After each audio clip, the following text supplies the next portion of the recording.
আসসালামু আলাইকুম আমার সম্মানিত ভাই ও বোনেরা। আমি আজকে আপনাদের সাথে এই 2026 সালের এসএসসি পরীক্ষার ফলাফল নিয়ে দু একটি কথা বলতে চাই। আমি শুরুতেই ডিসক্লেমার করতে চাই, আমি কোনো শিক্ষাবিদ নই, শিক্ষা গবেষক নই। তবে আমি যেহেতু অল্প কিছুদিন অর্থাৎ 29 বছর বা তার একটু বেশি সেকেন্ডারি লেভেলে একটু স্টুডেন্টদেরকে পড়ানোর সুযোগ হয়েছিল, সেই হিসাবে আমি আমার অভিজ্ঞতাটুকু আপনাদের সাথে শেয়ার করতে চাই। এবছরের এসএসসি রেজাল্টে যে বড় ধরনের ধস নেমেছে সেটা কোন ইনস্ট্যান্ট ব্যাপার না। অবস্থা আগে থেকেই খারাপ ছিল, হয়তো খাতা মূল্যায়নের ক্ষেত্রে অর্থাৎ উত্তরপত্র মূল্যায়নের ক্ষেত্রে আগে খুব ঢিলাঢালাভাবে বা বেশি ভালো রেজাল্ট দেখানোর স্বার্থে একরকম করে খাতা মূল্যায়ন হয়েছে। এবার হয়তো একটু কড়াকড়ি করা হয়েছে এবং যারা ভালো রেজাল্ট করার যোগ্য তারাই ভালো রেজাল্ট করুক, এরকম মনোবৃত্তি নিয়েই এবার হয়তো খাতা মূল্যায়ন হয়েছে। সেই হিসাবে রেজাল্ট কিন্তু ধস নেমেছে। একটা স্কুল চালাতে গেলে 4টি ফ্যাক্টর থাকে: স্টুডেন্ট, টিচার্স, স্টুডেন্টদের গার্ডিয়ানস এবং ম্যানেজিং কমিটি। আর জড় পদার্থের মধ্যে একটা ফ্যাক্টর আছে, সেটা হচ্ছে স্কুলের অবকাঠামো, ক্লাসরুম, বসার বেঞ্চ, লেখার হোয়াইট বোর্ড এটসেট্রা। রেজাল্টে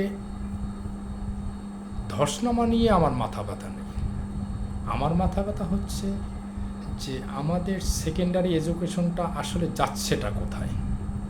উপরের দিকে উঠছে নাকি নিচের দিকে নামছে? এভাবে চলতে থাকলে এটা কি একজন কোমলমতি স্টুডেন্টদের ভবিষ্যৎ ভালো কিছু হবে এটা প্রমাণ করে, নাকি একজন গার্ডিয়ান খুব তার সন্তানকে নিয়ে ভালো কিছু করতে পারবে এটা আমরা বুঝতে চাই, নাকি একজন শিক্ষক তার মর্যাদা নিয়ে সমাজে থাকতে পারবে?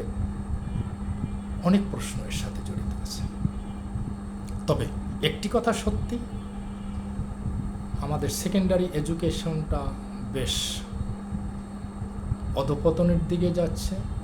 কে দায়ী সেটা নিয়ে কথা বলার আপাতত আমি প্রয়োজন মনে করছি না, কারণ আমরা যদি কে দায়ী এটা নিয়ে কথা তুলি তাহলে একজন আরেকজনকে দায়ী করবে, আরেকজন আরেকজনকে করবে। বেটার আমি আমার খুব ক্ষুদ্র অতি নগণ্য অভিজ্ঞতা থেকে, যেহেতু কিছুদিন আমি ছিলাম সেকেন্ডারি লেভেলে, আমি চেষ্টা করব কাউকে দায়ী না করে টোটাল ব্যাপারটা যদি আমি তুলে ধরি তাহলে সেটা আপনাদের জন্য বুঝতে সুবিধা হবে।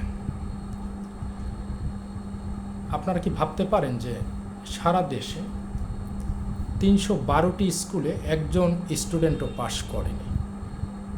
নিশ্চয়ই ওই স্কুলে একটি বিল্ডিং আছে, 5খান বেঞ্চ আছে, একটা বোর্ড আছে, একজন টিচার নিশ্চয়ই আছেন, তিনি যান ক্লাসে। এই কর্মকাণ্ডগুলো তো নিশ্চয়ই চলে। একজন হেডমাস্টার আছেন, তিনি সুপারভাইজ করেন, ম্যানেজিং কমিটি আছে, তাদেরও কিছু দায় দায়িত্ব থাকে। তাতে কি 312টি স্কুলে একজন স্টুডেন্টও পাস করবে না? এটা কি মেনে নেওয়া যায়? নাকি এটা আমাদের জন্য খুব লজ্জার ব্যাপার? এটা ভেবে দেখার সময় কিন্তু এসেছে।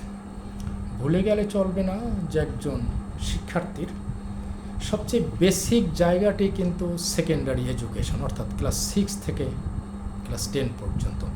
তারা এখান থেকে যেটা শেখে সেটা এত শক্তভাবে তাদের মধ্যে থেকে যায়, পরবর্তী কলেজ এবং ইউনিভার্সিটি তারা যখন যায় এই সেকেন্ডারি এডুকেশনের এই বিদ্যা বুদ্ধিটুকুই কিন্তু তাদেরকে অনেক সাহায্য করে। অতএব আজকে আমি লম্বা করব না, আজকে যে কথাটুকু বললাম আমি চেষ্টা করব ধারাবাহিক কিছু পর্বে আপনাদের সাথে আমার অভিজ্ঞতাটুকু শুধু শেয়ার করে যাবেন। আমি আবারও বলছি, কাউকে ছোট করার বড় করার কোনো আমার ইচ্ছাই নেই।